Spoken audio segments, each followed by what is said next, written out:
ইস্টবেঙ্গলের অবস্থা এই মরশুমে দেখা গিয়েছে, কিন্তু যাকে ঢাকঢোল পিটিয়ে আনা হয়েছিল সেই আনোয়ার আলী কিন্তু ক্লিক করেনি। তুমি ডিফেন্সের ফুটবলার ছিলে, দক্ষভাবে দেশকে সার্ভিস দিয়েছো, ক্লাবকে সার্ভিস দিয়েছো। আনোয়ার আলীর সমস্যাটা কোথায় হলো, আর আনোয়ার আলীকে নিয়ে তোমার কি অবজারভেশন?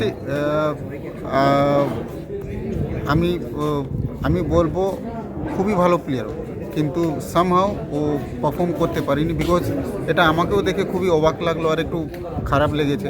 বিকজ আমার পজিশনের প্লেয়ার, আর আমি ওকে দেখেছি, হয়তো ও আমাকে চিনে না কিন্তু আমি ওকে চিনি ভালোভাবে। ওর খেলা আগে দেখেছিলাম, খুবই ভালো পারফর্ম করেছে, ইন্ডিয়া টিমেও করেছে, মোহনবাগানেও করেছে। ওইটা এক্সপেক্ট ছিল।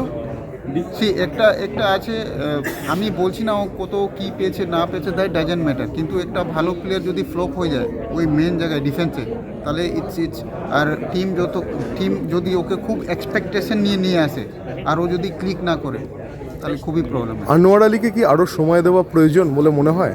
সময়ে ভালো প্লেয়ার, হয়তো সামহাও কিছু তো হয়েছে তাই জন্য ও খেলতে পারেনি। এটা কার ভুল আমিও জানি না, ওর ভুল আছে, কোচেস ভুল আছে, কার ভুল আছে আমিও জানি না, কিন্তু লেটসি এখন দেখা যাক কী হবে। সময় ডেফিনেটলি দেওয়া উচিত, নো প্রবলেম।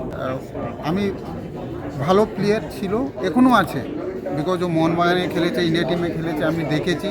তো আমি বলছি না এখনও খারাপ হয়ে গেছে, জাস্ট একটু কনসেন্ট্রেশন রাখতে হবে জিনিসগুলোকে, আর যা কোচ বলছে ওইটা করতে হবে, আর যা টিম চাইছে জিনিসগুলো।